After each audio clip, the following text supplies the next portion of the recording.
أعوذ بالله من الشيطان الرجيم بسم الله الرحمن الرحيم رب اشرح لي صدري ويسر لي أمري واحلل عقدة من لساني يفقه قولي اللهم صل على محمد وعلى آل محمد كما صليت على إبراهيم وعلى آل إبراهيم إنك حميد مجيد اللهم بارك على محمد وعلى آل محمد كما باركت على إبراهيم وعلى آل إبراهيم إنك حميد مجيد আজ আমরা জানবো রাজত্ব আল্লাহই দেন, রাজত্ব আল্লাহই ছিনিয়ে নেন, সম্মান আল্লাহই দেন, সম্মান আল্লাহই ছিনিয়ে নেন, আল্লাহই মুকাররাব রিজিক দেন, দান করেন, আবার আল্লাহই রিজিক সংকিত ছোট করে দেন, আবার আল্লাহই হাসান এবং আল্লাহই কাঁদান এবং আল্লাহই মারেন এবং আল্লাহই বাঁচান।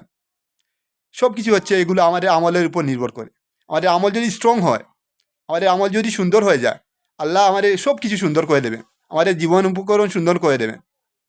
আল্লাহ পবিত্র কোরআনের 3 নম্বর সূরা সূরা আলে ইমরানের 26 নম্বর আয়াত এবং 27 নম্বর আয়াতে আল্লাহ রাব্বুল আলামিন বলেন, কুলিল্লাহুম্মা মালিকাল মুলকি তুতিল মুলকা মান তাশাউ ওয়া তানজিউল মুলকা মিম্মান তাশাউ ওয়া তুইজ্জু মান তাশাউ ওয়া তুযিল্লু মান তাশাউ বিয়াদিকাল খায়র ইন্নাকা আলা কুল্লি শাইইন কাদির। বলুন, ইয়া আল্লাহ, আপনি সার্বভৌম শক্তির অধিকারী, আপনি যাকে ইচ্ছা রাজ্য দান করেন এবং যার কাছ থেকে ইচ্ছা রাজ্য ছিনিয়ে নেন এবং যাকে ইচ্ছা সম্মান দান করেন এবং যাকে ইচ্ছা অপমানিত পতিত করেন। আপনার হাতে রয়েছে সমস্ত কল্যাণ, নিশ্চয়ই আপনি সর্ববিষয়ে ক্ষমতাশীল। পরে আয়াতে আল্লাহ রাব্বুল আলামিন বলছেন, তুলিজুল লাইলা ফিন নাহারি ওয়া তুলিজুন নাহারা ফিল লাইল ওয়া তুখরিজুল হাইয়া মিনাল মাইয়িতি ওয়া তুখরিজুল মাইয়িতা মিনাল হাই ওয়া তারযুকু মান তাশাউ বিগাইরি হিসাব। আর আপনি রাতকে দিনের ভিতর প্রবেশ করান, আবার দিনকে রাতের ভিতরে প্রবেশ করান। আর আপনি জীবিতকে মৃতের ভিতর থেকে বের করে আনেন, আবার মৃতকে জীবিতের ভিতর থেকে বের করে আনেন। আর আপনি যাকে ইচ্ছা বেহিসাব রিজিক দান করেন।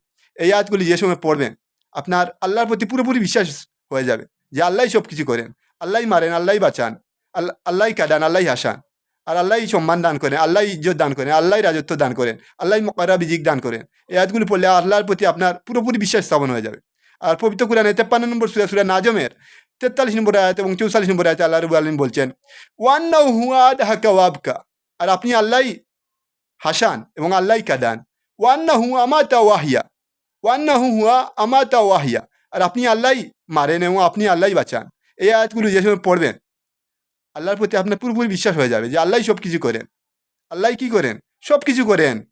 মানুষের হাতে কোনো ক্ষমতা নেই, সমস্ত ক্ষমতা আল্লাহর, আসল ক্ষমতা সব আল্লাহর কাছে। আসল ক্ষমতা কি? সব আল্লাহর কাছে। আল্লাহই সব কিছু করেন। এই আয়াতগুলি যে সময় পড়বেন, আপনার ঈমান স্ট্রং হয়ে যাবে, আল্লাহর প্রতি পুরোপুরি বিশ্বাস হয়ে যাবে। আর পবিত্র কোরআনের 49 নম্বর সূরা হুজুরাতের 13 নম্বর আয়াতে আল্লাহ রাব্বুল আলামিন বলছেন, ইন্না আকরামাকুম ইনদাল্লাহি আতকাকুম। নিশ্চয়ই আল্লাহর কাছে ওই ব্যক্তি সবচেয়ে বেশি সম্মানিত যে সবচেয়ে বেশি পরেজগার, যে সবচেয়ে বেশি কি পরেজগার, আল্লাহ ভীতি অবলম্বন করে, যে আল্লাহকে সবচেয়ে বেশি ভয় করে আর সবচেয়ে বেশি পরেজগারিতা অবলম্বন করে, সেই আল্লাহর কাছে সবচেয়ে বেশি সম্মানিত।